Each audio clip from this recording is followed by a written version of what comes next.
Welcome, brothers and friends. It's great to see everyone on this October 12th, 2020.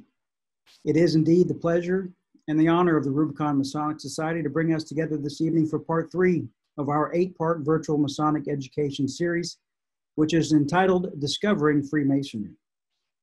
Brothers and friends, each of these meetings will be recorded and repurposed for future Masonic education. This setting tonight is aimed to be very instructive with a progressive focus on a man's journey in Freemasonry. The Rubicon Masonic Society is an invitation-only private group of Master Mason Freemasons located in Lexington, Kentucky. The overall purpose of the Rubicon Masonic Society is to establish a deeper understanding and connection with Freemasonry, its traditions and practices, and further cementing the brotherhood of its members and guests through conviviality and unity outside of the lodge. My name is Brian Evans, and I'm the chairman of the Rubicon Masonic Society, and I want to thank you for your attendance and participation in this evening and in this series. Throughout this series, you will meet many members within Rubicon, as well as various special guest appearances from Masons who will be sharing their personal experiences and knowledge about specific topics within Freemasonry. 50 participants. My co-hosts for this series are worshipful brother Dr. John W. Bizak, past master and vice chairman of the Rubicon Masonic Society, and worshipful brother Dan Kimball, past master and honorary member of the Rubicon Masonic Society. Again, I want to thank you all for joining us and participating this evening. Let us begin. Worshipful brother Cameron Poe, charter member and past chairman of the Rubicon Masonic Society, will you please deliver the opening devotion this evening? Be my pleasure, worshipful brothers. Let us pray. Great architect of the universe, remind us, Father, as we open our hearts to Masonic education, of the beginning of our lives as Masons, of the entered apprentice degree, through which we all first experienced our fraternity. Show us again the way to live from its lessons of trust, charity, and secrecy. Never let us ignore the importance of actively trusting the great architect of the universe on a daily basis. Always keep us faithful to our obligation to be of help to those less fortunate, and cause us to remember the secrecy we have pledged for the purpose of communicating Masonic truth through our degree system, where it is communicated best. As we begin today, remind us of our beginnings in Masonry, and just as you were with us then, be with us now in all our deliberations. Amen. So motive be. Thank you, worship brother Poe. See, and I can click on my camera. Brothers and friends, the agenda this evening is as follows. In a moment, we will outline the purpose, the protocol, and recommendations for these meetings. We will then proceed directly into part 3 of our 8-part series. Following the presentation, we will open up the meeting for all attendees to discuss the topics and for live question and answer. Following the discussion period, we will provide details on future education meetings and then final comments in preparation to closing. Worshipful brother Kimball, will you please read the disclaimer for our attendees? Thank you, Brother Brian. There's a tremendous amount of misinformation about Freemasonry that currently exists in both virtual and non-virtual forms. Only factual information capable of being independently verified and consistent with the accepted academic research standards will be presented in this series. While the information presented during this series will be factual, any opinions expressed during the various presentations will be those of the presenter and do not necessarily reflect the views of any lodge or Grand Lodge or the Rubicon Masonic Society. All material contained in this presentation is suitable for Masons and non-Masons. No private information, including, but not limited to, passwords, signs, grips, or other elements of Masonic ceremonies will be disclosed during any part of this virtual series. By participating in this virtual meeting, you consent to the use of your name, likeness, and voice by the Rubicon Masonic Society. This entire presentation is the property of the Rubicon Masonic Society and may not be used without the written permission of the Rubicon Masonic Society. Thank you, worship brother Kimball. Appreciate you reciting that for us. Worship brother Bizak, will you please read the purpose of our series, Discovering Freemasonry, to our attendees? purpose, brothers, of this educational series is to... Worship Brother Bizak, your microphone is low. The purpose of this educational series is to deliver a factual foundational overview of our honorable fraternity, beginning with a man's initial contact with the fraternity, the man's progression through the Masonic degrees, and the life path of a man as a Freemason in his daily pursuit for self-improvement by applying the lessons and the tools of the craft. Thank you, Worship Brother Bizak. Appreciate that very much. Brothers, the protocol for these meetings are as follows. These are not tiled meetings. Masons and non-Masons are welcome to attend and participate. Therefore, please be mindful that anything discussed this evening should be suitable for Masons of all degrees as well as non-Masons. Gentlemanly manners are to be expected at all times. There is no alcohol, no smoking, no food or foul language that will be permitted. There also will be no discussion of politics or religion at any time. Attendees may be removed if not following protocol.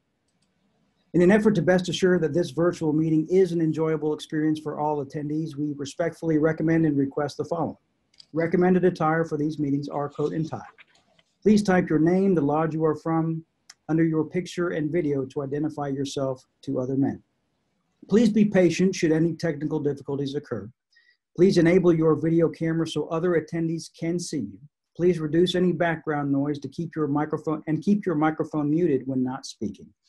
Please turn off all other computer programs and try to eliminate all outside distractions in your environment. Brothers and friends, the title of our 8-part Masonic education series is called Discovering Freemasonry. Brothers within Rubicon have worked very diligently this year in order to provide you and the outside world with a factual overview and introduction to the philosophies and the principles of Freemasonry. I want to reiterate again that this is not a program to detract in any way from the initiatory experience, nor to reveal passwords, grips, steps, or any parts of Masonic ritual that is considered sacred or private within our fraternity. Upon our studies and surveys in and outside of Rubicon, we have consistently learned that new and even veteran Masons were never provided an explanation of the fundamentals that can be delivered in a basic overview such as this. Hence the birth of this series. The Masonic topics that we have and will be covering in this series are what is Freemasonry, the path to becoming a Freemason, tonight's episode, the Entered Apprentice degree, the Fellowcraft degree, the Master Mason degree, the legend of Hiram Abiff, living as a Freemason, and the commitments of a Freemason. Please understand that in the period of time allotted within these episodes, it will be impossible for us to conduct anything other than an overview of each topic. We encourage you to remember and not to assume that all men enrolled are the same level of Masonic instruction, and some may not be Masons at all. While some participants will undoubtedly desire more in-depth discussion, others will be encountering some or all of this information for the first time. Those who desire more information to what is presented within this series may be directed to specific books, papers, and websites that will assist the pursuit of quality academic and Masonic knowledge. Tonight, we will be discussing the Entered Apprentice degree. We have broken this overview down into 3 sections. First, Brother Don Combs, the Junior Warden of Lexington Lodge No. 1 and member of the Rubicon Masonic Society, will be presenting on an overview of understanding the tradition of Freemasonry and the Entered Apprentice degree. Secondly, our special guest, Worshipful Brother Michael Pohl, will not be joining us in person, but will be joining us via a pre-recorded cameo outlining the symbols, tools, and expectations of an Entered Apprentice Mason. And finally, I will close by presenting on the proficiency and advancement of the Entered Apprentice degree. Brother Combs, sir and friend, the floor is yours. Thank you, Worshipful Master. And good evening, brothers. So tonight, I want to begin first with looking back at what we've already done. And I view this series as a progression as an individual through the process those who are Master Masons have already gone through, and potentially those on this call tonight who are in the process or are thinking about beginning the process, what it's like, what you can experience. So I want to recap a little bit of where we left off last time. And last time we presented a discussion, the process of finding, visiting, and petitioning a lodge. During tonight's presentation, we want to discuss the origin, the importance, the process, and the symbolic nature of a ritualistic experience. We will do this by discussing our first step, or your first step in Masonry, which is the entered apprentice degree. So to start off with our first topic, the ritual experience. So the origin of our degree can be traced back to the early 1700s and our operative Masons.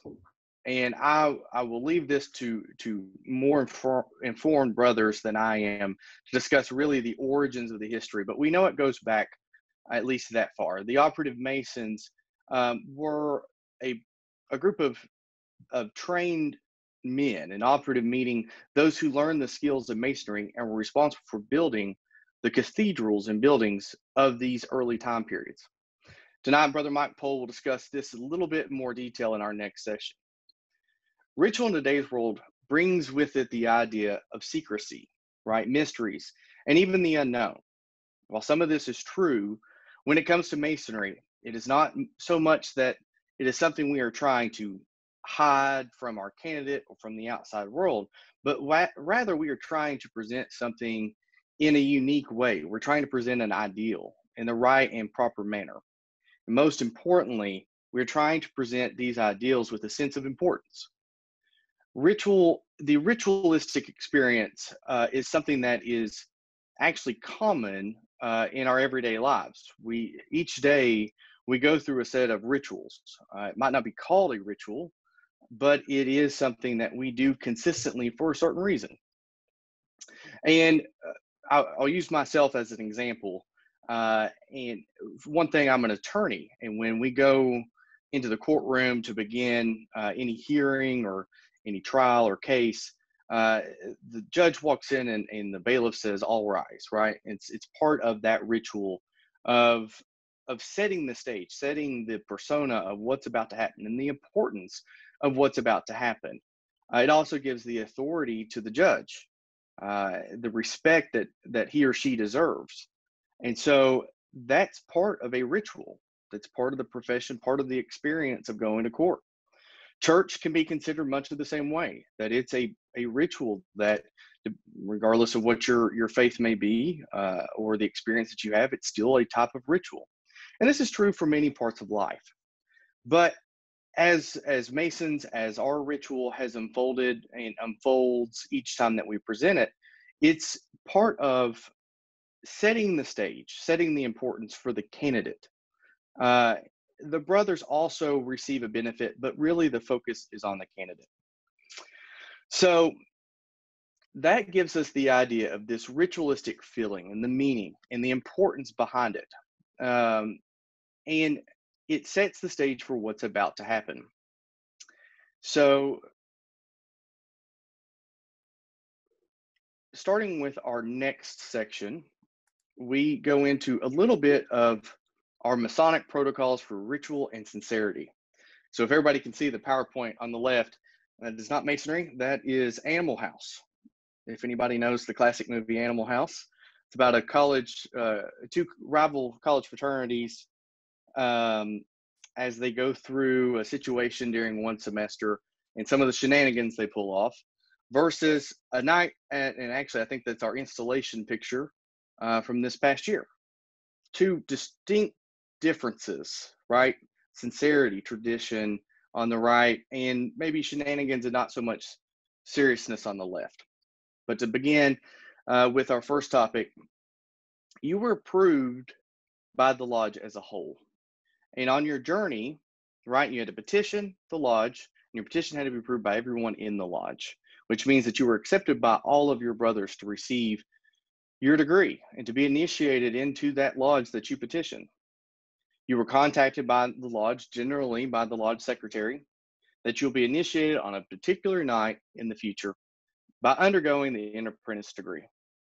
So you receive this letter, and naturally and hopefully you feel excited, honored, but you also probably feel a little bit of anxiety, right?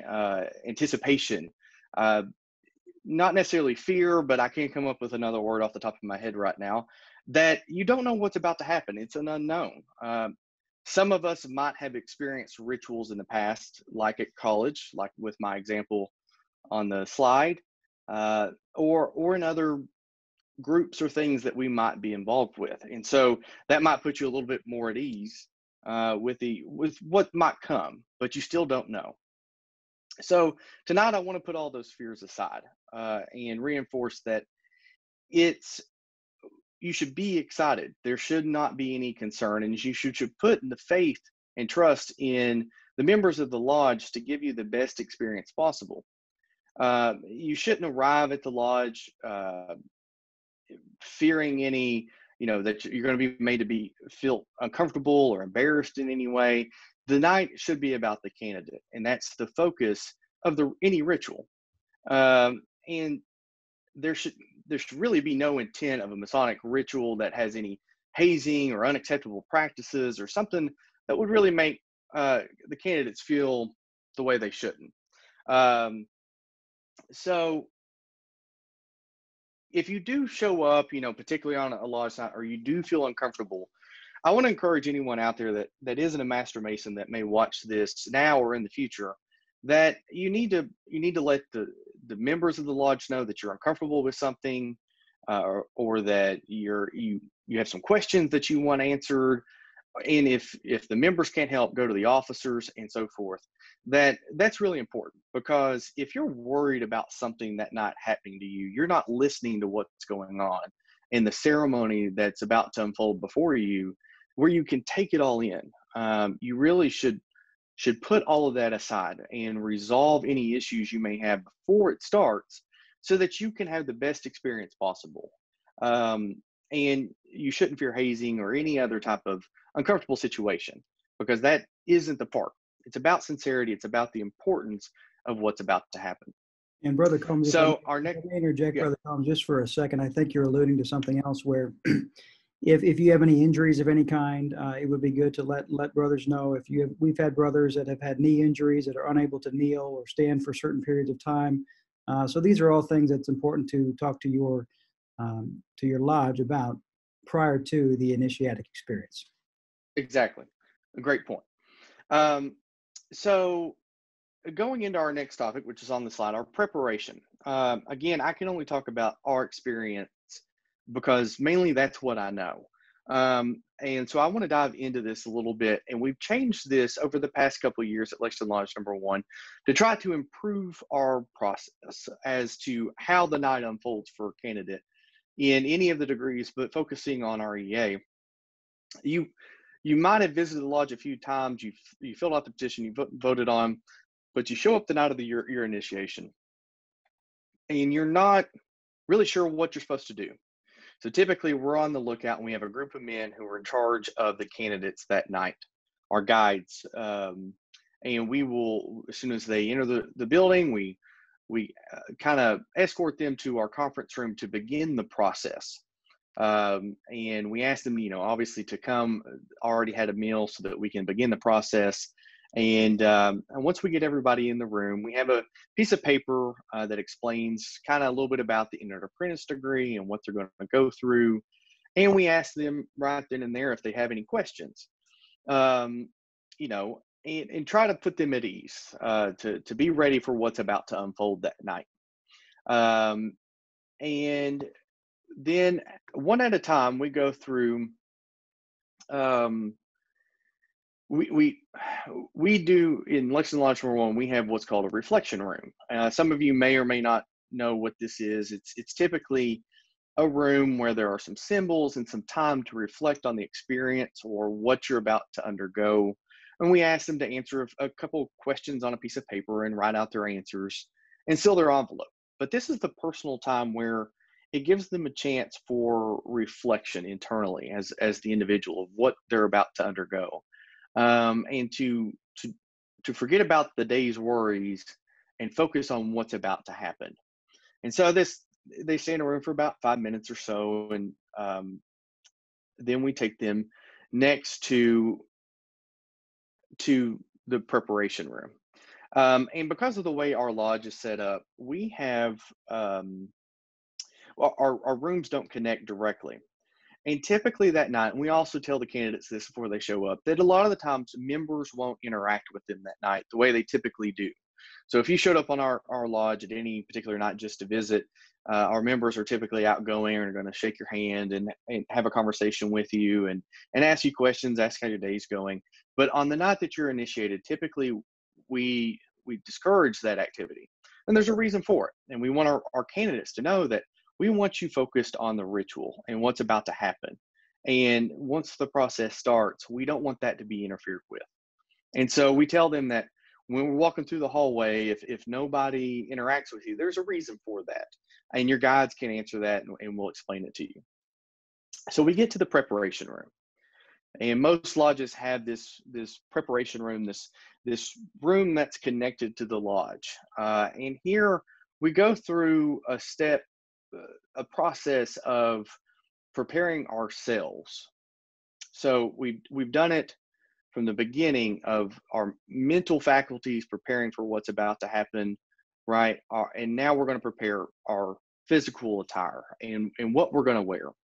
And I can say from my experience with my college fraternity and some other things, it's typical in any ritual to have some type of attire that is changed to also set the ambiance, to set the meaning in a certain way. And so I'm not going to go into exactly what is worn or changed, except for one item, and I'll get to that in just a second. But if you think about it in a lot of ways, just like I mentioned court earlier, in churches and parts of your daily life, you wear certain things, right? When you go to court, you wear a coat and tie. When you go to church, you wear your Sunday best. And when you go to other things, you don't go to the pool without a bathing suit. So just like that, we don't go to ritual without having the proper attire on, and it will have an impact on the ritual itself, what you're about to experience. So the one item I want to talk about that I think is pretty commonly known, I don't think anybody would say this isn't out there, is we wear a blindfold. I wore that actually in my college fraternity when we went through our initiation. And there's a reason for the blindfold. Not only is it a symbol of you're not a member yet, you can't see it. That's kind of what the outside world is. We're hiding something from you. No, not really.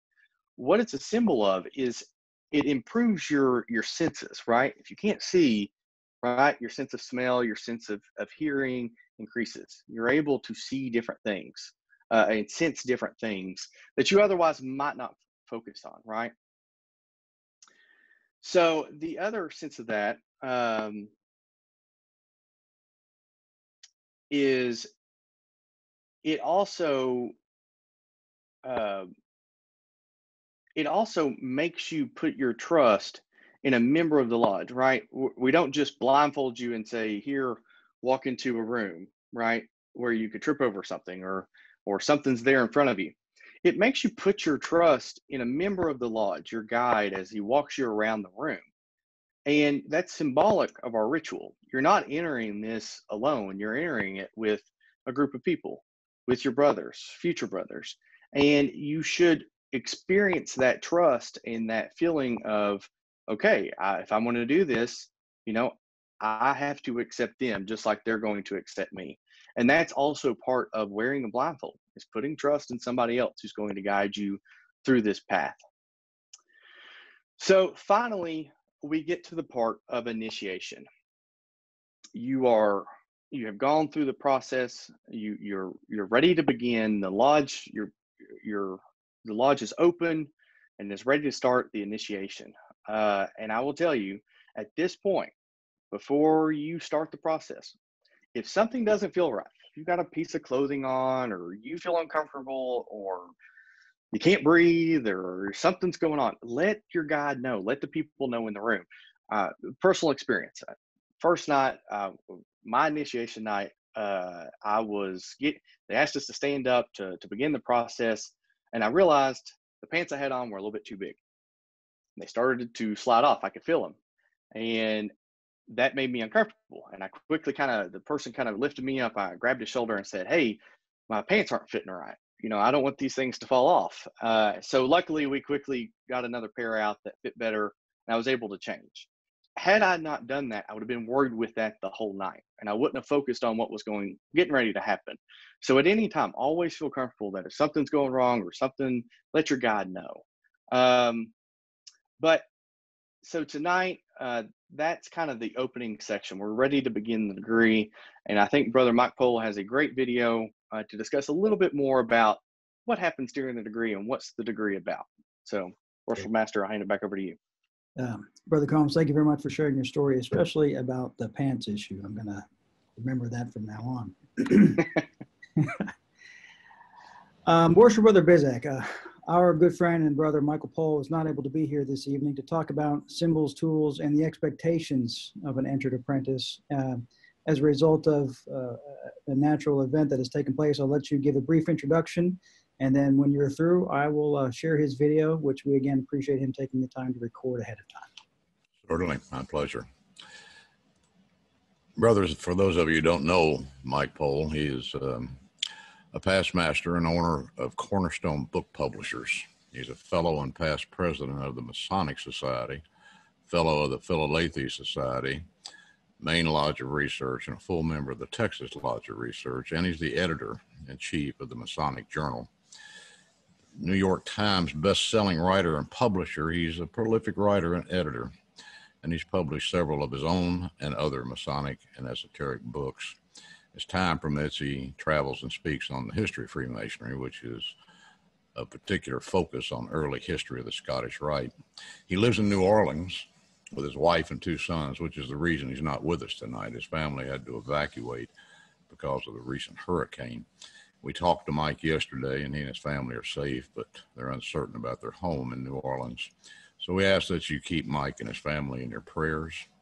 He was kind enough to prepare a video for us tonight for his cameo role, and he did that in the few hours preceding his evacuation of New Orleans. So we appreciate his effort too in fulfilling his commitment. Brothers, I give you a worshipful brother, Michael Pohl. Hello, my name is Michael Pohl. I'm a Louisiana Freemason. I've been asked to speak on a few aspects of the Entered Apprentice degree for the Rubicon Masonic Society. I apologize for this recorded video. I was going to do this presentation live via Zoom, but a hurricane decided to threaten Louisiana. We felt it better to record this video, as my area will at least likely be without power on the 12th. I'd like in this video to try and look at how and why we do certain things, and how things may have changed from the very early days as operative Freemasons. Today's craft lodge has 3 degrees: the Entered Apprentice, Fellow Craft, and the Master Mason degree. Freemasonry has grown out of the old operative Freemasons, the builders of the great cathedrals of the Middle Ages. In the days of the old operative Masons, a young boy who showed promise and who was found to be honest and worthy was taken in by a master craftsman and would serve 7 years as an apprentice. He was basically a helper and would learn all aspects of the building trade taught to him by his master. When the master felt that his apprentice had learned all that he could be taught and his work was judged to be acceptable, he would be given something of a test. The apprentice would be asked to complete a masterpiece. This would be some piece of work that would represent the skill and ability of the apprentice. If he passed this test, he would be accepted into the guild as a fellow of the craft. This meant that he was a full member of the guild and able to earn wages like any other member. The idea of degrees in Masonry may not have existed in the time of the old operatives. In the early manuscripts of operative Masonry, we see only mention of apprentices, fellows, and lodge officers. The degrees seem to have developed in the 1700s, and they, through the lodges, formed themselves into what we have today as a 3-degree craft lodge system. When we look at our degrees today, they can be confusing and open to misinterpretation. Things that we do, things that we expect of the candidates, and even many of the words that we use can be problematic. They seem to be of a different time. That's because it's true. They are of a different time. Many of our words and practices come from hundreds of years ago. Let's look at some of the practices and what they actually mean. Freemasonry presents many of its lessons by means of symbolism. A symbol is simply one thing that is used to represent something else. A sign on a building with a piano can be used to quickly show that this is a music store that sells pianos. In the early days of operative Freemasonry, many to most of the people couldn't read. An inn might have an image of a mug of ale or a bed or something else helpful on the sign outside of the building rather than spelling out inn, which most of the patrons couldn't read. The symbols that we use in Freemasonry make sense when we think about the work of the old operatives. The symbols represent various aspects of operative Freemasonry, and yet we can assign to them additional meanings that have to do with morality, human character development, and goodwill. Nothing in any symbol or teaching of Freemasonry teaches or suggests anything other than morality or assisting the candidate to become a more useful member of society. Let's talk a little bit about one of the most misunderstood and questioned aspects of Freemasonry, the obligation. What does it mean, and why do we need it? Well, for nearly as long as Freemasonry has existed, there have been anti-Masons. Freemasonry is, frankly, one of the most attractive targets for conspiracy theory. Anti-Masons love to claim that we seek to take over the world, possess vast riches, and guard over all of the world's wealth by means of blood oaths that we extract from unsuspecting candidates. I really don't know how many times I have sat around a dinner table at Lodge with Masons who are laughing about such nonsense. Where's my share? Why did they leave me out of all the riches? It's nonsense born out of ignorance of Freemasonry and a failure to think out the situation. But some do choose to believe such nonsense. Operative Freemasonry worked under the rules and laws of both the king and church. Guilds, fraternities, and other such organizations had more or less standard forms of oaths or obligations which were approved by both the crown and the church. The penalties for violating any of the obligations of the operatives were the same then as they are today in speculative Freemasonry. The penalties consisted of reprimand, fine, suspension, or expulsion. That's it. They were and are few and simple. Any other penalties, then or now, could violate civil, criminal, or religious laws. In the Middle Ages, lodges of operative Freemasons existed at the will and pleasure of both the church and the crown. If these lodges had written anything into their obligations which violated any law or rule, they would have been disbanded. But we must remember that symbolism has always played a part in all aspects of today's speculative Freemasonry. But back then, in the days of the operatives, to be expelled from a lodge of Freemasons could have meant an actual death sentence to an operative Mason. Working was how they put food on the table for themselves and their family. They needed to work to live. To be expelled would likely mean that they could no longer feed themselves. They also would be excluded from the protection of the group, and alone they would face the dangers of a harsh and cruel world. They could die horrible deaths. It was a dangerous and hard time and place. Today, expulsion from Freemasonry means only that you can no longer enjoy being a Freemason. Life was different in the Middle Ages. One of the most recognized symbols of Freemasonry is the square and compasses. These were implements used by operative Freemasons. The Masonic apron is another well-recognized symbol of Freemasonry. A white leather apron was more than a method for an old operative to protect his clothing and carry his working tools. The apron has symbolic meanings today. The white leather apron, while today mostly being white cloth aprons, is said to be an emblem of innocence and the badge of a Mason. This means that Masons are taught to live by a moral code. Masons who refuse to live within our moral code or who violate the laws of their community can be expelled. The Masonic apron also denotes Masonic rank and office. not only within the lodge, but also within the district or Grand Lodge. Because we as speculative Freemasons do not work in the actual building trade, we don't use the working tools of Freemasonry as they were originally intended. For example, the 24-inch gauge was another working tool, but for us today, it is a symbol of proper time management.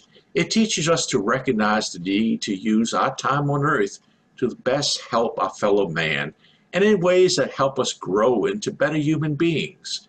The common gavel was another actual working tool, but is used by us today as a symbol to chip off the rough edges of our character and help us in our moral development. On our altars is the Holy Bible, which is the rule and guide to our faith and practices. Many of our lessons and teachings come directly from the Bible.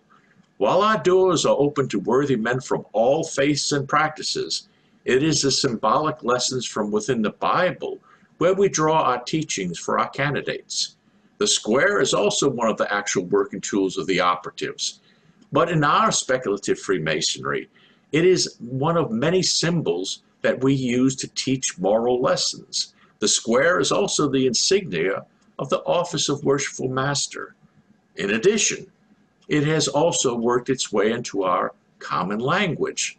We speak of a square deal, with meaning that it has a fair or honest deal. Or we might say a square meal. That means a good, wholesome meal. Other Masonic words and symbols and practices have also worked themselves into our culture and language. If you are a new Mason, one who has or is thinking about petitioning, or even an experienced Mason, please listen for a minute. The goal of the old operatives when taking in an apprentice was simple. They wanted to teach him all that they knew and hope that he would become a skilled worker who would bring honor and respect to their profession. Our goal as speculative Freemasons is to take in candidates and by means of moral, symbolic lessons, have them become better human beings and a more valued member of society. It is strongly suggested that the Masonic Monitor, law book, or other educational materials available from your Grand Lodge and other sources be studied well.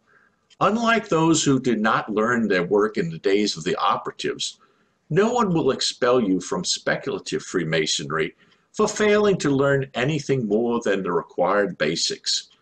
But I can tell you that if you spend time and learn what is offered in the EA degree, as well as those that follow, you will have a richer and more rewarding life. Freemasonry will not force anything on you. You will not become better by only joining and paying your dues.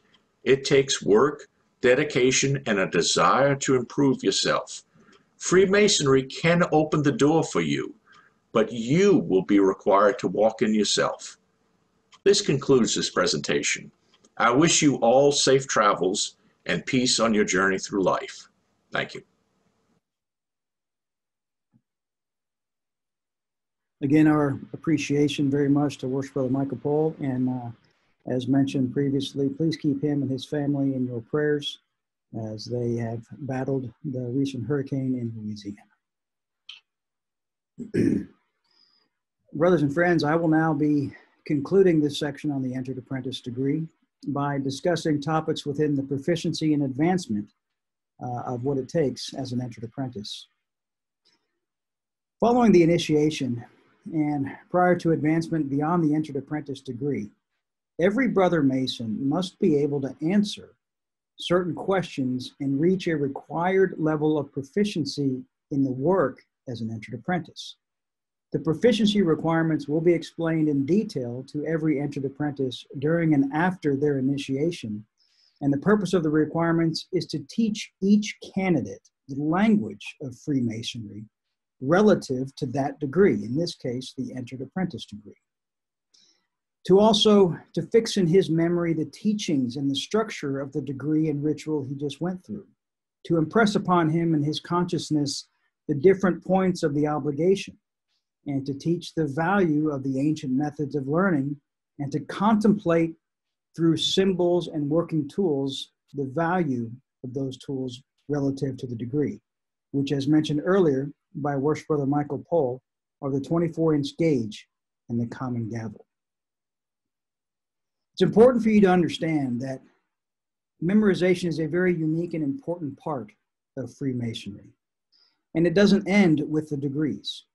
As a man journeys through each degree, however, he is required to exemplify levels of memorization of each degree prior to advancement to the next degree. Over time, this memorization practice has evolved into what's known as a symbol itself, which represents how a person can use the practice of memorization constructively to influence his own thoughts, his own interpretations, and his own actions in everyday life. In the Middle Ages, St. Thomas Aquinas classified the art of memory as part of the virtue of prudence. Memorization has a progressive impact upon who and what we are as men, as Masons, as humans. Ultimately, we internalize the association we memorize from the outside in, and in doing so, gradually act to change who we are and what we are, particularly when we memorize moral science, as in the lessons taught within Freemasonry. In traditional Freemasonry, the words and steps of the ritual are usually taught orally to one another, meaning from mouth to ear. The ritual is not written down, and it's not handed out to brothers to study and learn and memorize that way. It's all done orally. They are then required to recite back and to demonstrate their knowledge and proficiency of the ritual that they learned orally to the rest of the lodge. However, some states do allow the ritual to be tested in writing as well. Memory work like this falls into two categories: natural memory, which would occur in our untrained memory, and artificial memory, that which is trained and sharpened over time, which incorporates higher level of mental activities such as thoughts, ideas, and facts. Debate does continue as to whether memorization or written testing best fulfills the intentions behind the processes. Where memorization is still the rule, lecture classes are held for the candidate, which enable him to advance through the degree work. Understanding the words and what the words and ritual mean together is, of course, the ultimate goal. I think that all brothers attending this evening would agree that the memorization part of our ritual was indeed some of the most difficult and frustrating part of our advancement through the degrees. But looking back, would probably also say that it has been some of the most rewarding and important part of our degrees. Let us now move and discuss the duties, restrictions, and expectations of an entered apprentice. Aside from memorizing aspects of the ritual, which is required to satisfy advancement to the next degree, the additional duties of an entered apprentice includes the diligent study, the contemplation, and the understanding of the symbols, the lessons, and the history of Freemasonry relative to this degree. Here's a brief bullet point list of some of the primary duties, restrictions, and expectations that one would expect as an entered apprentice. First, regarding lodge business.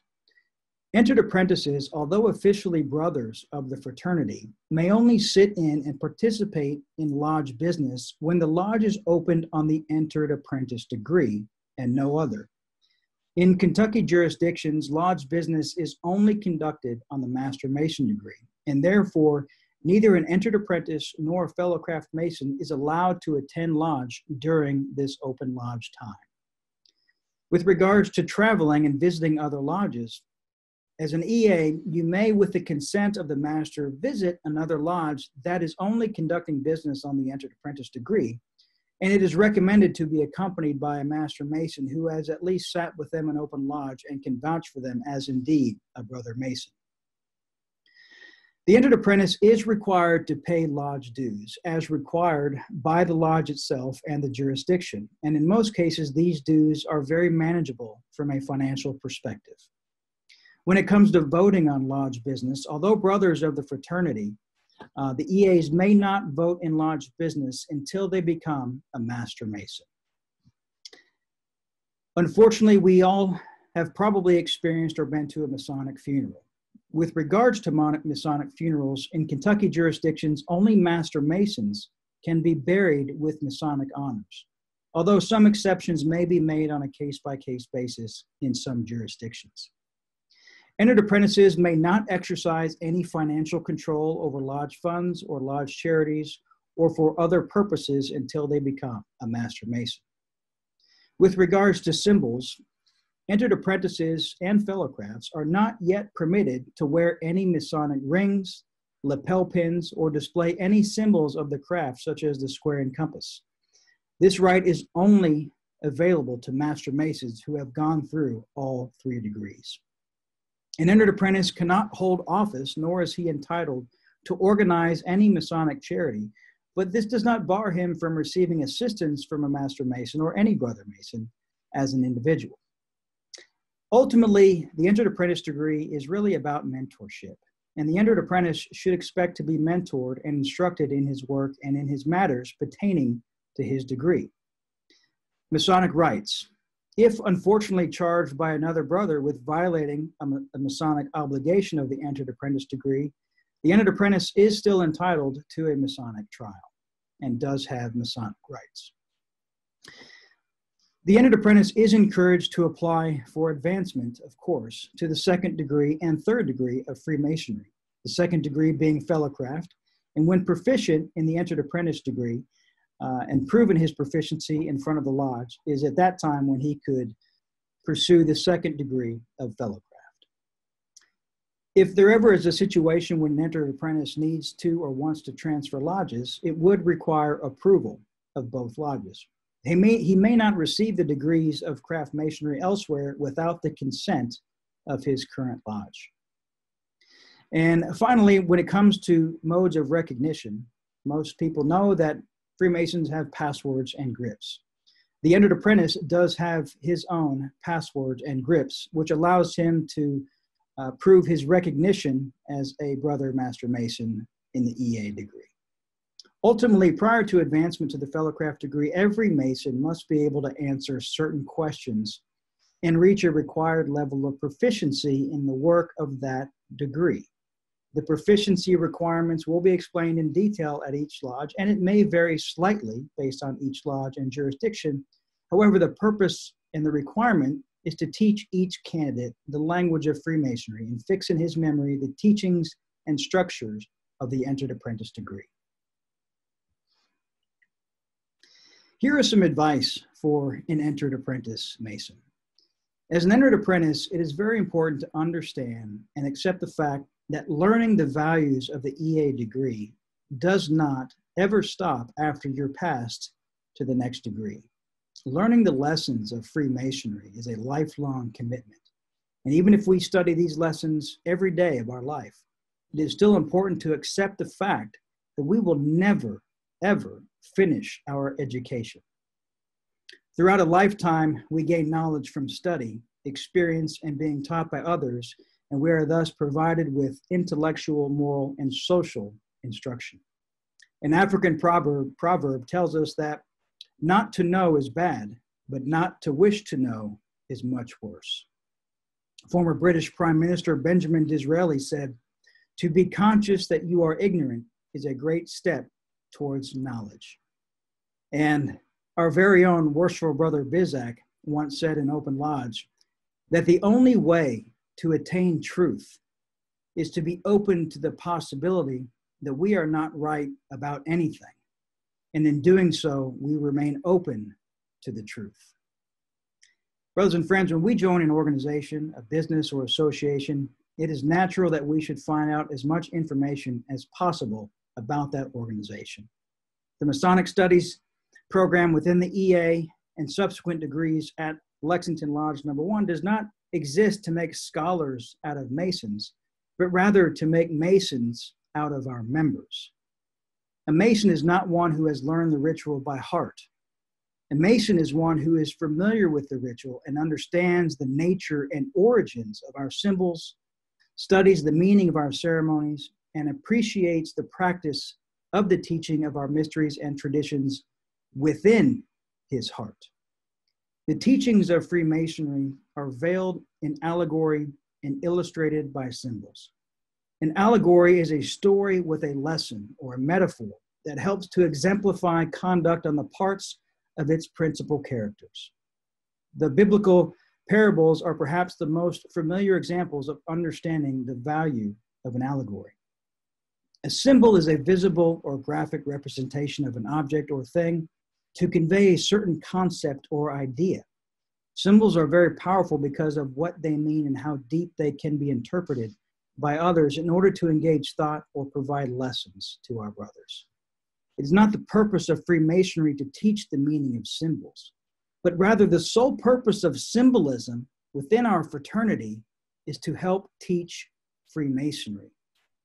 To become acquainted with and understand its mysteries and principles of brotherly love, relief, and truth, the four cardinal virtues of temperance, prudence, fortitude, and justice should be an openly asserted and constant goal of our lives so that we may become more knowledgeable Freemasons, more effective in the craft, and more positive and constructive members of society. Our progress in Freemasonry, then, should be founded in both practical and theoretical understanding, and to achieve this and better appreciate the richness of the craft, we must all be prepared to drink very deeply at the fountain of Masonic knowledge. And this begins in the entered apprentice degree. At the end of the day, the notion of making good men better is what we are about. Freemasonry is a course of moral instruction. Our ritual and philosophies are filled with directives and examples of improving moral behavior. Yes, we can learn the proper ways to think and behave as good Masons throughout self-study, association with other Masons, and participation in degree work. But this research shows that only memorization of catechisms and ritual directly rewires the brain for making good men better. Telling a non-Mason about the initiation experience is like a race car driver trying to tell the everyday person about the dynamics and thrill of driving a high-performance race car in the Daytona 500. It's not possible. The individual and personal nature of the experience of initiation means that Masons often find it difficult or even impossible to define or fully express what they went through to someone else, and it can't be explained. This is one of the bonds that Masons share with each other, the experience of their inner process or discovery of Freemasonry.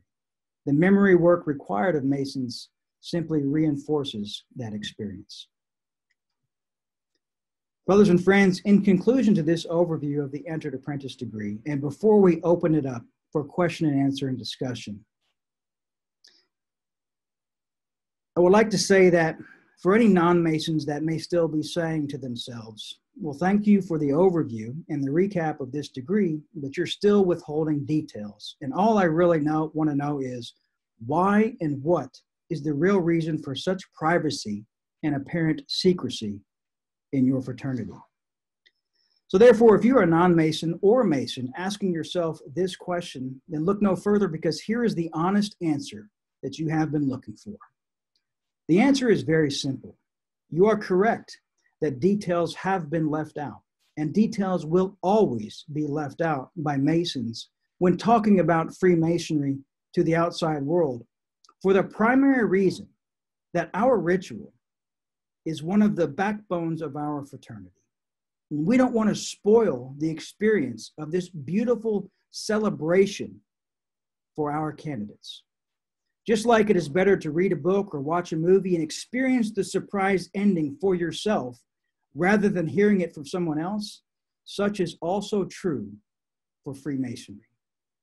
We want the ritual and initiation experience of our new and advancing brothers to be a joyful surprise, to be a powerful feeling of energy and meaning, and ultimately be a wonderful and memorable experience that Masons can reflect on throughout the rest of their lives. Modern-day Freemasonry is a lifelong journey of beautiful experiences and wonderful surprises. We don't divulge unnecessary information that could spoil these experiences for our brothers, and this is what I believe one of the primary reasons for any Masonic secrets. Any man interested in Freemasonry who can subdue their curiosities and remain patient to receive answers about Freemasonry at the appropriate time in their Masonic journey, I believe, will be most rewarded in the end. So, brothers, we have gone through and openly presented the entered apprentice degree. And at this time, I would like to invite anyone to feel free to unmute yourself, or if you would prefer to write your questions or comments in the chat box, you're welcome to do so at this time.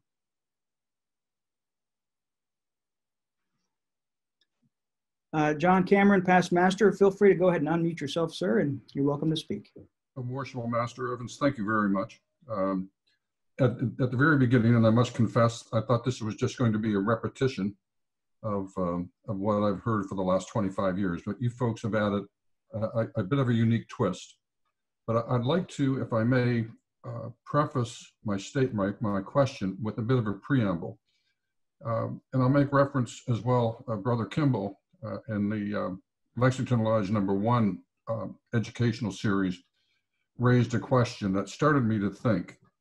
Now, in this presentation, there was a fair amount of emphasis placed on the memorization and the rationalization. I agree with that.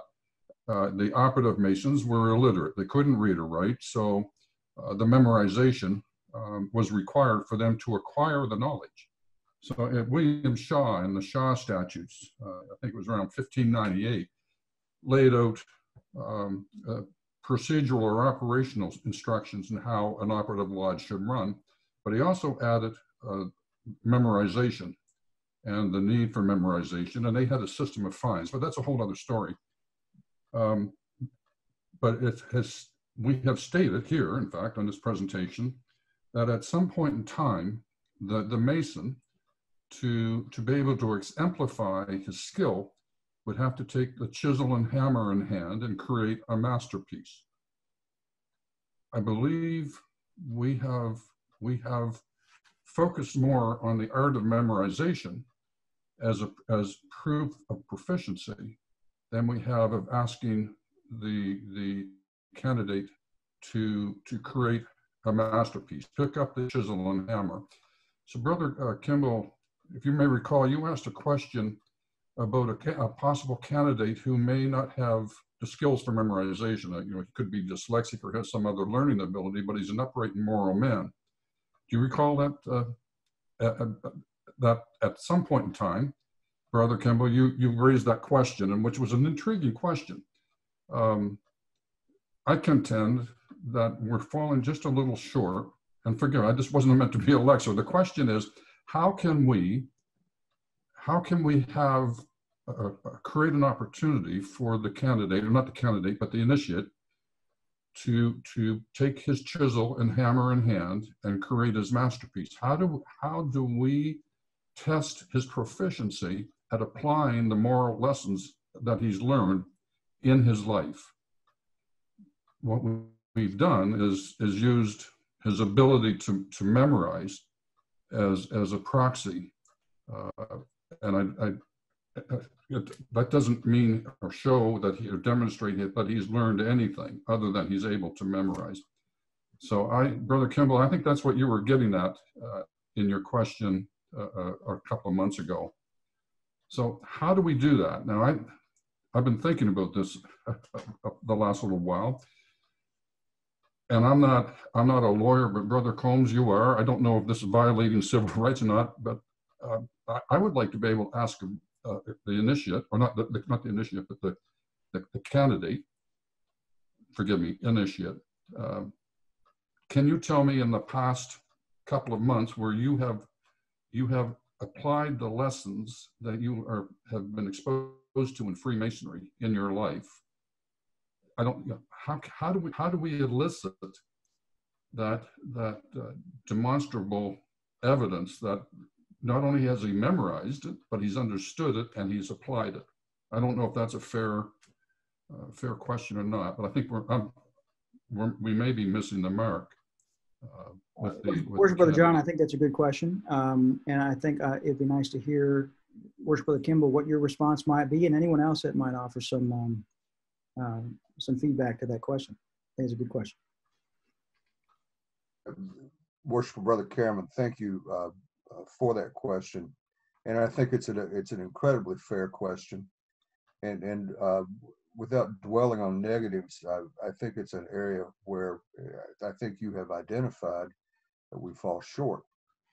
We do focus on memorization. We focus on what frankly is the easiest part, and we don't really delve into the more difficult parts, and that is how are our initiates, candidates, and members applying the lessons of Freemasonry in their personal lives.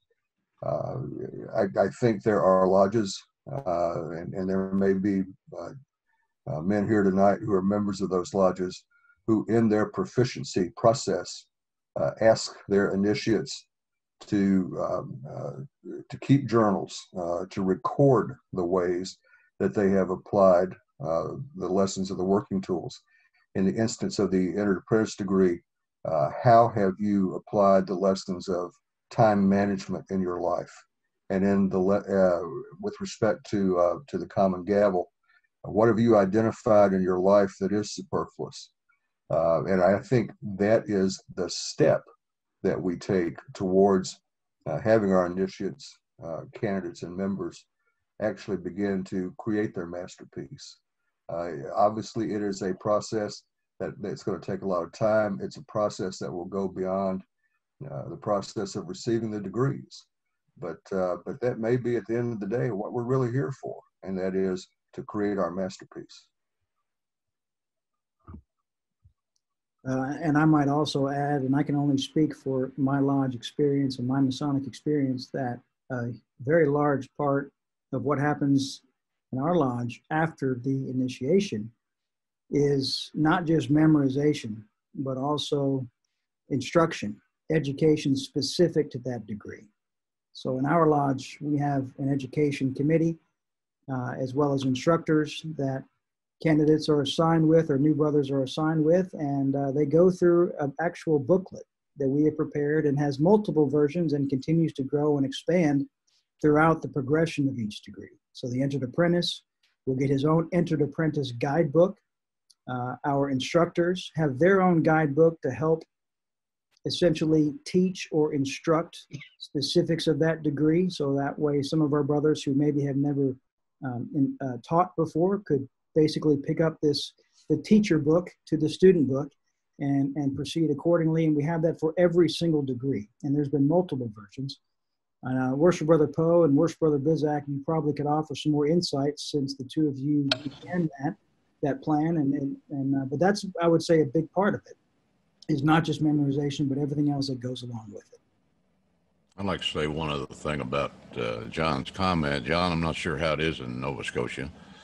In Kentucky and a lot of states or jurisdictions in the United States, there's this phrase that says when a candidate returns a proficiency of any kind, when they vote on that proficiency return, it is to the satisfaction of this lodge, and on which the motion is made to accept that person's proficiency return. And of course, the problem with that is when there's hundreds of lodges in one jurisdiction, what is the satisfaction of one lodge may not be to the satisfaction of another. So as Brian was saying, I think the issue is not just how do we get someone to demonstrate that they are absorbing and learning the lessons beyond just reciting memory work. I think the answer is somewhere in how you instruct them. And as Brian's saying, and Cameron can follow this up, the degree books that we have, structured degree books and the guidebooks for instructors, when a person gets through all 3 degrees, which may take them over a year at our lodge, they have not just memory work, they have a foundational concept of what that degree is supposed to be.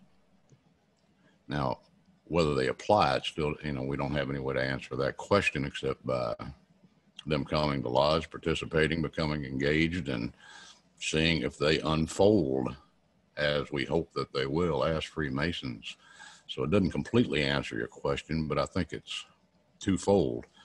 If we just let every lodge decide what's to their satisfaction, we know the bar is going to be uneven throughout all jurisdictions.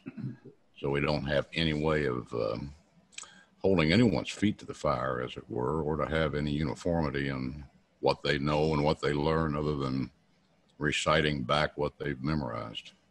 I appreciate the comments. I wrote a paper on demonstrable proficiency a year and a half or 2 years ago, and I polled Grand Lodges all across North America in terms of what's required to demonstrate proficiency as a Master Mason, and I was absolutely shocked. You talked about standards, and I have been led to conclude, and I don't mean to sound pessimistic, but it is being left to individual lodges. More specifically, it's being left to an individual master in terms of what they consider to be proficient, a demonstration of proficiency in whatever degree is being done. So I have witnessed proficiency being demonstrated not in open lodge. I've witnessed proficiency being demonstrated in the preparation room for the candidate to proceed while he's getting ready to go to the next degree. It's not done in open lodge, and the lodge doesn't have a chance to comment on so it. And I'm not saying that that's the way it's done in my lodge, Sophia Apprentice or John Elber Lodge, but I can say that it's being done more frequently than what I think is acceptable. And we have mentor books, but they're not. They have the mentor program that we have has been approved by Grand Lodge, but it hasn't been mandated by Grand Lodge, and that's a decade or more ago. And there are still lodges that don't apply the mentoring books. So it's pretty discouraging to see in one lodge the lessons being learned and demonstrated by a Mason, and in another lodge, the lodge I was raised in, I had nothing like that. Worship Brother Cameron, we do have some other comments specific to sure, this. I'm going to back away. Yeah, I appreciate it. No, this is great. Worship Brother Poe, do you have anything that you'd like to add to this topic? Oh, I do and I don't. And Brother Cameron's exactly right. More often than not, this question is left up to the individual master. I can give you an example. In 2012 at Lexington Lodge number 1, we had a master who wanted to implement what I would consider a composition essay from each of our newly raised Master Masons to find out if they actually learned anything. And he ran that past the officers, and I think, I can't remember exactly, but he may have brought it up in Lodge, and it was immediately kind of chuckled down because the mentality at the time was that we were already asking them to do too much. So it's kind of the individual lodge thing is an issue. I do know in Kentucky, if the proficiency is not given in open lodge, you're in violation of the Constitution. So if anyone happens to know of that happening in my jurisdiction, please let me know. But at any rate, and you're right, I think one of your first questions was, can we ask them to prove themselves in ways other than memorization? And I think the answer to that is yes, within some legal boundaries. I mean, you can't ask them to run a marathon, but in your lodge with your brothers, I think it's well within your rights to actually have them prove they're proficient. We have far too many Masons that barely make it, if not, should not have made it through a proficiency just because they needed their dues money for the end of the year.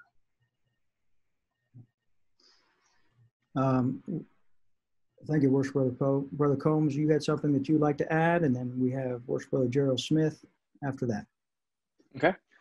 Thank you. And Brother Cameron, I think your question is interesting. And it's something that I agree. I've seen both sides of it, where a candidate gives a wonderful proficiency and can say everything back word for word. And I think that's a good thing. But the question is, did the candidate also take the meaning out of that? Also, so if I can say every word, but I don't understand what the words mean, did I really get anything out of it in the beginning? And vice versa. I may not be able to remember a single word of the proficiency, but I know what the meaning of it is. And so I think I'll go back to a case from the Supreme Court, U.S. Supreme Court, that it said, I know it when I see it. And I think that's something that, to an extent, if you're being initiated, passed and raised in a lodge, and you're going through your proficiencies and you're giving them back, I think it matters to what those brothers in that lodge consider what's a proficiency. And for any other person or any of the lodge to come in and say that's not okay, is a hard boundary to cross. Now, there are certain minimum things that should be there.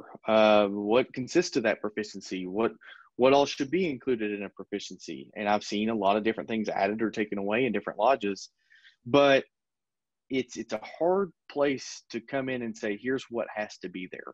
And I think it's up to the individual lodges to decide, and each individual lodge is going to have a different take on it. And I think that's part of the beauty of Masonry, is no matter where you go, just like our ritual, it's going to be a little bit different from one city to the next, one state to the next, or one country to the next. And proficiency is going to be the same way. So that's just a little bit to add. But I think that to know if somebody's proficient, you know it when you see it. Good point. Thank you, Brother Combs. Where's Brother Gerald Smith?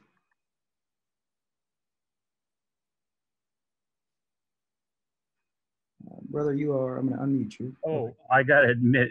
Oh, you're good. I got you. Okay, thanks.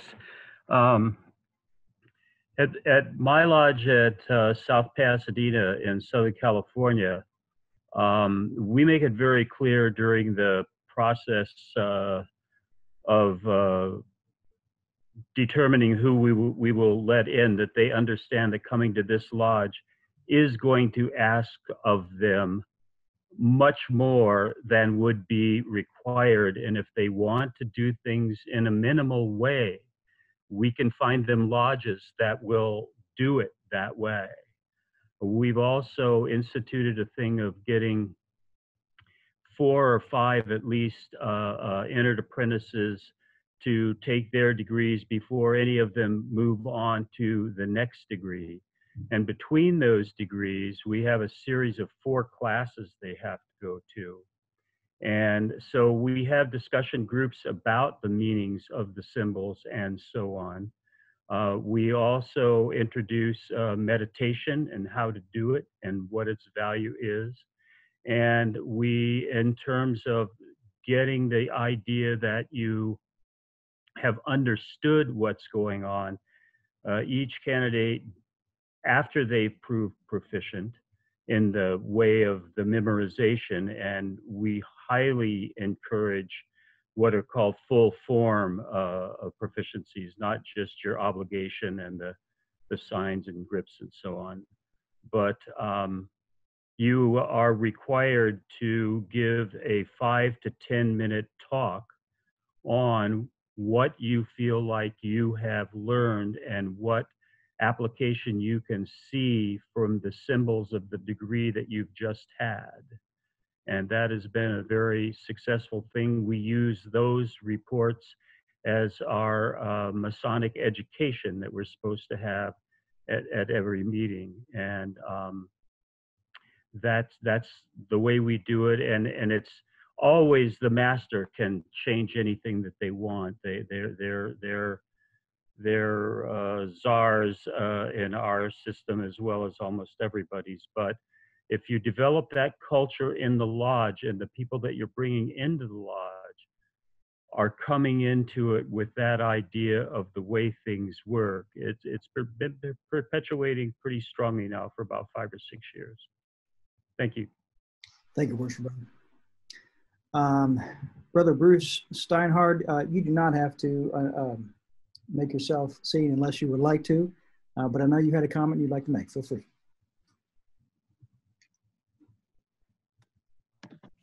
Thank you, Brother Brian. It's been another interesting meeting tonight, and I apologize, brethren, for not being visible. I came and sat down in time because of Biden being in our city. I'm in Cincinnati, Ohio. I was watching the news to see what he had to say tonight, and time got away, and I was not able to change. Very interesting things that have been said tonight. I too sometimes feel that our proficiency exam is lacking in what we ask the candidate or the initiate to do. I think I'm going to be raising this up as a past master of my lodge. So, you know, I really did like some of the things. The one thing that I would like to say, though, is if we think about what was said earlier during the video presentation, he did say that when people were being initiated into the guild and serving their time, it was 7 years. And I don't know what Kentucky is or what other places around our nation and the world are, but in Ohio, we're usually trying to get people in and through all 3 degrees in about 90 days. It doesn't always work out, especially when you take somebody in that is part of the military and all of a sudden they get called into full-time service. So that has been hard. This COVID has not been helpful either. The other thing that I did want, and being a ordained minister, I'm not currently serving a church, but I thought of the Old Testament story about the gentleman who wanted to marry the young woman who was the daughter, and he was asked to serve 7 years, and then his supposed wife was switched on him and he had to serve another 7 years, and wonder whether that was part of the old system back then, the guild, or exactly what. But it is a good question for me to kind of think about and discuss with my pastor of the church I do go to right now, or maybe raise in my group of fellow ministers. So thank you for letting me talk this evening. Thank you, Worship Brother, for your comments. Appreciate it very much. I'd like to call on Brother Jerry Johnston, if you don't mind, sir. And because you are one of our instructors, you have been an instructor. In fact, I believe you are the chairman of the education. You have instructed many candidates as an EA and fellowcraft, etc. I'd like to get your opinion on this topic and how important it is to go through the education, not just the ritual, if you don't mind. Thank you, Worshipful. Yeah, I primarily taught the entered apprentice degree proficiency, several sets of candidates. And the focus is always, excuse me, seemed to be on memorization. I've tried to incorporate more esoterica. We do discuss the meaning behind each question of proficiency. It's more than memorization. I'm currently working with past Master Lyle Van Outer, who's a great Mason as far as esoterica and some of those aspects. But I don't think it's asking too much of a candidate to memorize. In fact, I think if anything, we should attempt to raise the bar, whether it's you know, a written oral presentation after each degree or something like that. And for anybody who is not a Mason, is considering petitioning, don't let the memorization part scare you off. I've seen all sorts. I've done it. If I've done it, anybody can do it. It's not that difficult. The entered apprentice is probably the most difficult because you've got to learn the words, the cadence, and so forth. Subsequent proficiencies are easier just because you've already got that part down. And for I don't know if Tim Smith is on. He's chairman of the education committee. He might be able to answer any other aspects of that question. But no, the degree program at Lexington #1 is probably the best in the state, I would say, if not the only in the state. When I joined in 2013, I had to go through the same process. And it's even since then, those few years, it's improved quite a bit. So I think anybody joining would get a lot out of it. Thank you, brother. Appreciate your comments.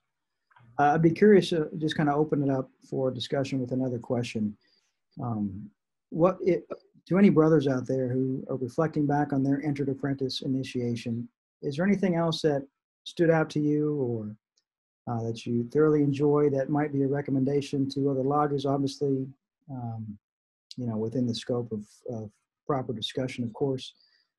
Because I think one of the big parts that we've probably all learned from this is taking what's working in other lodges and considering trying them in our own lodge and vice versa. I think that's one of the beauties of Freemasonry and coming together in this type of virtual environment from men all over the world and country to be able to share ideas, to offer improvement to the processes within our lodges, to ultimately provide what Brother Combs said at the outset, which is this is all about the candidate. It's about providing the best experience possible for our candidates and for our brothers. So is there anything else that stood out to you, maybe as a guide, as an officer, as a pro tem master, anything in particular, or even as an entered apprentice that you'd like to share or comment on?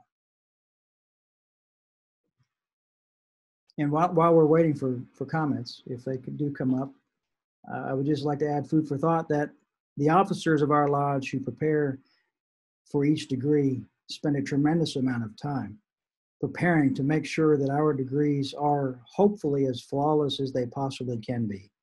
And that memorization for each degree and each candidate doesn't stop there. As an officer, an instructor, it's very important to have the memorization down pat so that way it improves the process for that candidate going through the degrees as well. Worship Brother Jackson, Right Worship Brother, please, love to hear your comments. Brian, I spoke half a dozen years ago on the subject of the initiatic experience.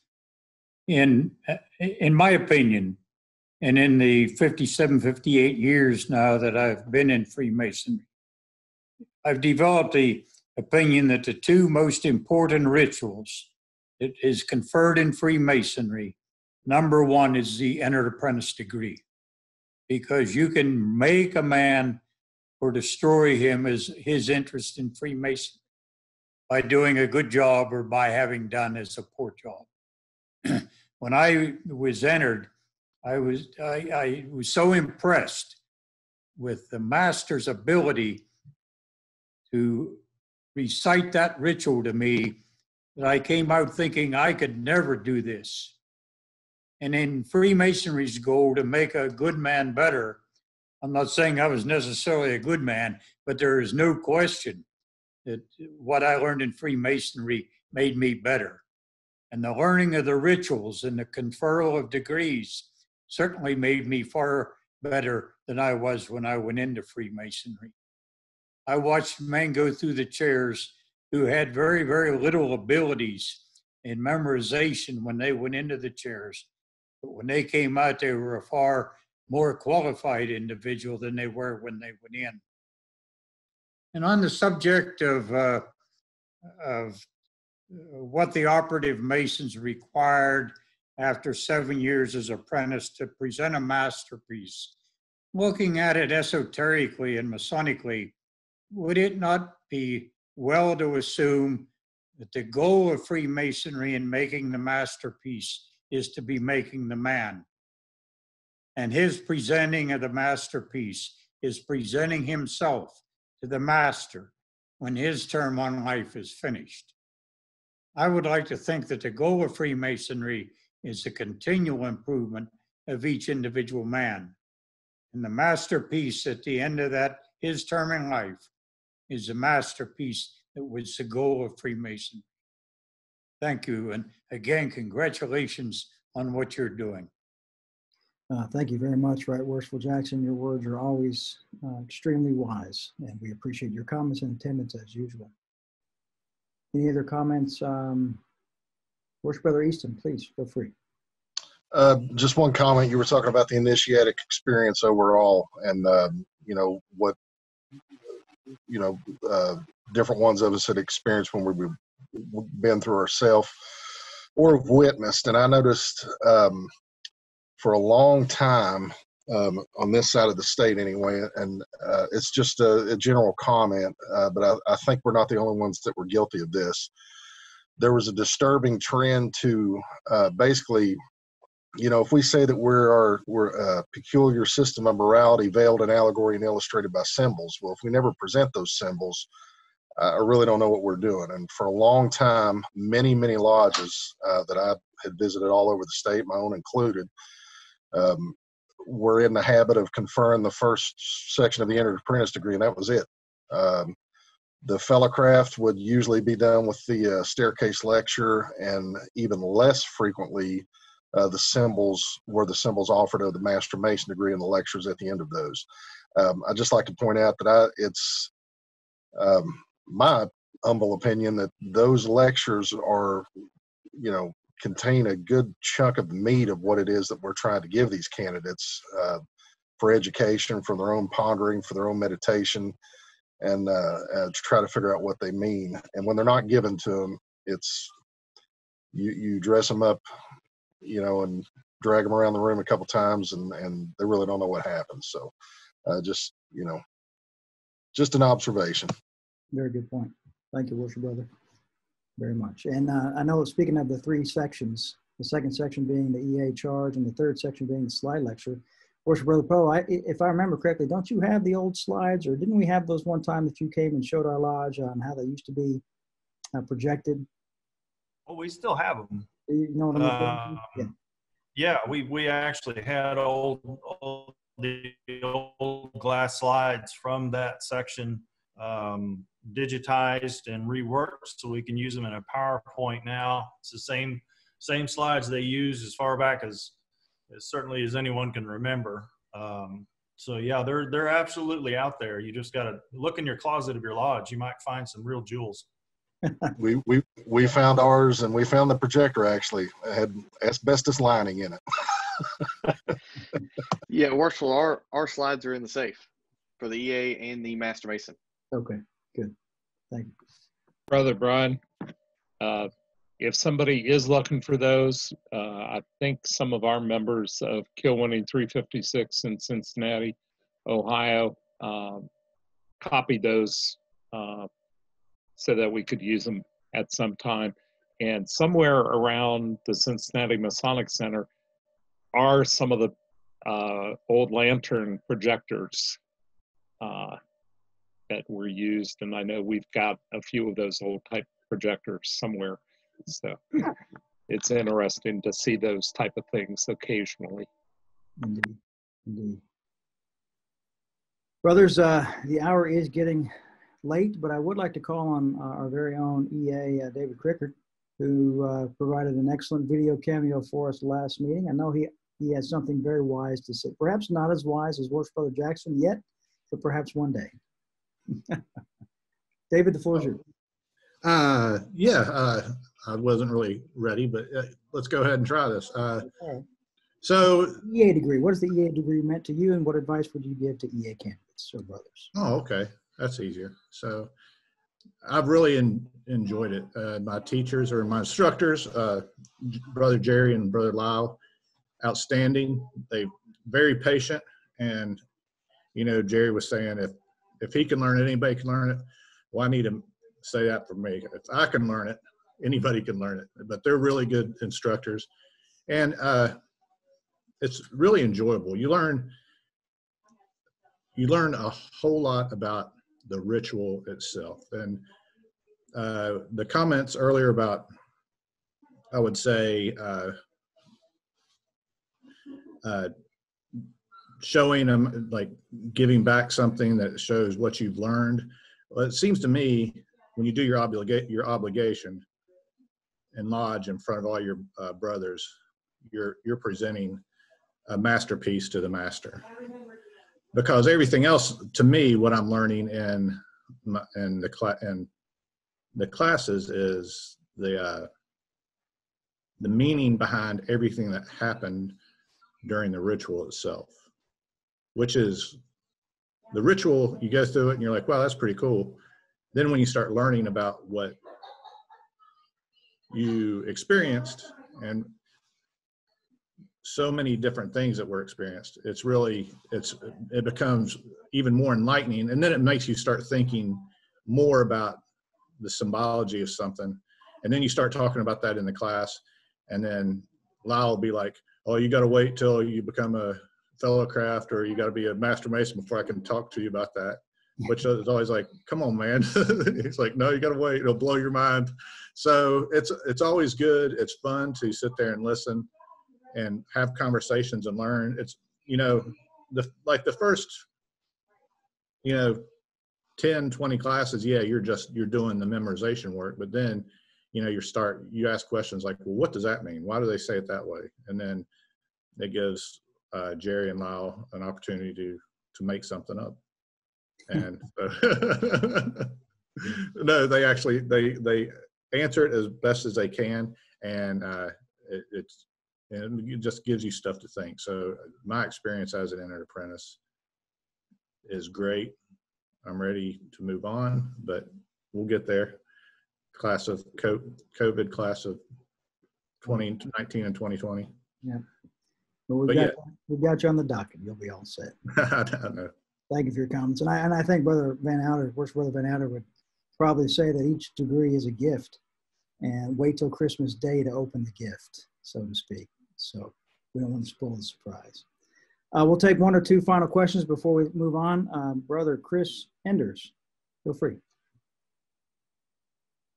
Thank you, Brother Evans. I was trying to find a way to communicate and to kind of write what my thoughts have been. I think this has been an absolutely wonderful discussion. I think it's very important for potential candidates and those that might be thinking about petitioning to a lodge to really understand that this degree is really the foundation of what our Masonic career is about. And it's important to understand that this sets the framework for what it means to be a true master, not just a Master Mason, but to truly understand and to what we're trying to get at in our work. And I often hear you had mentioned it, the idea of unwrapping a Christmas present, as something special of what these degrees kind of are, and that importance of silence to protect that. But I think that it goes so much deeper than that. I know myself, with someone that struggles with PTSD on occasion, the idea of a surprise is terrifying at times, and so the preparatory work that goes into allowing my mind to be at peace to receive these degrees, to go through as much possible education at the beginning, to understand what it is we're actually trying to accomplish as Masons, that initial work is so incredibly important for me. And I think that often that inner work of it's not looked at when we look at proficiencies and learning through the degrees, when the focus is on memorization, when the focus is on getting to the next level, when the focus is trying to accomplish something or get a title or go after or chase after something. That's not what it's about. And I think it's really important for anybody that's considering this as a path to take in their own unfoldment, to really take a deep look at themselves, do as much preparatory work as they possibly can do, and then allow the EA degree and the repetition of that degree over the years to unfold more and more meaning. And I think the more that we can kind of encourage that for myself, you know, I'm still working on the EA degree. I joined Masonry in 2008, and I feel like this is the essence of what we're truly doing.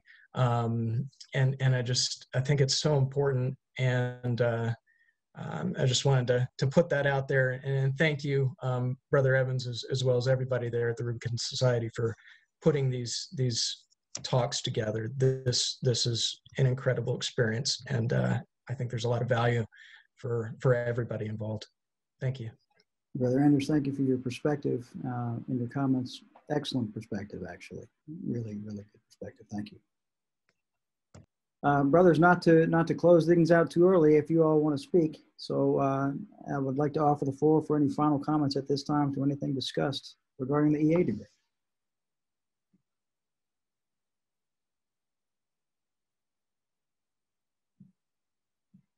Very good. Worship Brother Cameron Poe, charter member and past chairman of the Rubicon Masonic Society. Sir, will you please deliver the closing devotion for our guests? Be my pleasure, worshipful brothers. Let us pray. Great architect of the universe, as we prepare to depart from this gathering, may we be thankful for the fellowship and the new knowledge that we have gained this day. Strengthen us to go forth and boldly finish the tasks we have set for ourselves. Teach us the importance of duty and of faithfulness to our obligations. Keep us safe as we return to our respective lives, and that we may have further opportunity to serve you. Great architect of the universe, please keep worshipful brother Michael Pohl and his family in your prayers, and everyone who is the victim of the hurricane activity in the southern United States. God bless this great fraternity, and God bless you all. Amen. So mote be. Mote be. Thank you very much, worshipful brother. Brothers and friends, our next meeting will be on October 26th at 7 p.m. Eastern Standard Time, where we will be going into the Fellowcraft degree. I want to personally thank you all for your attendance, your participation. It is an honor to prepare and present to you on behalf of Rubicon Masonic Society, Worship Brother Bizak, Worship Brother Kimball, Worship Brother Poe, and all my other Masonic friends and brothers. I want to thank you again. It's a pleasure to be with you this evening, and I look forward to our next meeting. I hope you all have a safe night, and we'll talk to you soon. Thank you.